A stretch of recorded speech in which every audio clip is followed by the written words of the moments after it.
listening to the One Idjit's Thoughts On podcast, and I'm Paul Mackey. This is the 19th day of the Dog Days of Podcasting Challenge, and technical issues aside, I think it's been going pretty smoothly for me. Mark, I wanted to make sure to say something when you mentioned the Olympus recorder, and I almost forgot.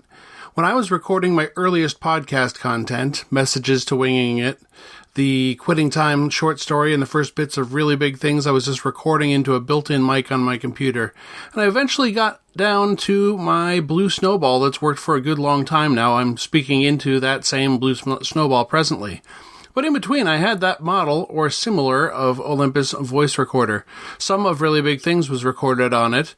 I did a lot of on-site recording with it, a Paul and Storm bumper for the Deadpan, a report from a street festival, and a Broken Lyrics challenge at a brewery in Denver.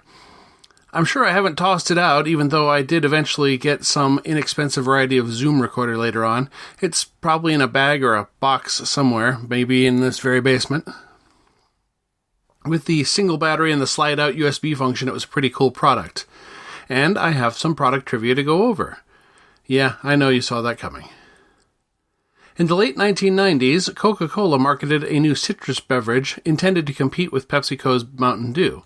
However, just prior to the product's major ad blitz during Super Bowl 31, Babson Brothers sued, claiming the soft drink carried the same name as Milkers they had sold since 1925. What was the name of this soft drink, or, I guess, milking machine? That answer is Surge. Now, apparently Babson Brothers was using the name on their equipment and had merchandised apparel along with cleaning products for agriculture, which they sold in green bottles. They alleged there could be confusion between the Surge cleaning fluids in green bottles and the new beverage Surge in green bottles. I'll let you decide what the merits of that case is on your own, but the case was settled, with it being made clear that Babson Brothers had no affiliation with Coca-Cola Incorporated, and I assume some money was involved as well. And second question was, a tasty frozen beverage treat was created in 1970 in Cincinnati, Ohio, and improbably named for a deep-fried food. The creator and his sister and mother came up with the name while sitting on the front porch. No word if they had a dog on the porch with them. What is this drink called? And that answer is the Slush Puppy. Slush Puppy is distinct from Ices and Slurpees. Ices and Slurpees are basically the same carbonated frozen drink, while the Slush Puppy is made with non-carbonated water and ice with syrup at the end of the process. On the corporate side, though, it's actually all the same. Slush Puppy and Icy are both owned by J&J Snack Foods Incorporated, and if you didn't know before now, a Slurpee is just a licensed version of Icy sold at 7-Eleven.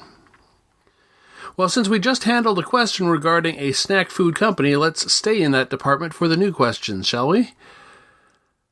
What Concord Farms product was originally sold by Kraft and consists of caramel sheets and sets of sticks for making carnival treats at home, as long as you purchase or obtain a key component?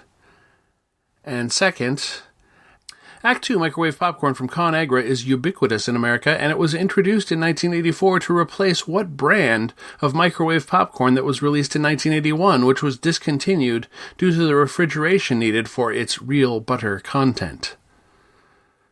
Okay, I'm going to see what I've got left for the rest of the evening, and I wish you happy hunting. You've been listening to the One Idjit's Thoughts On podcast, produced by Paul Mackey in association with Nimlas Studios. Any short clips of audio from shows is included under fair use for commentary purposes, and copyright for that content remains with its original copyright holders. The theme song is Too Good by Jack Mangan and is used by his generous permission. One Idjit's Thoughts is produced under a Creative Commons Attribution, Non-Commercial, No Derivatives 4.0 International License.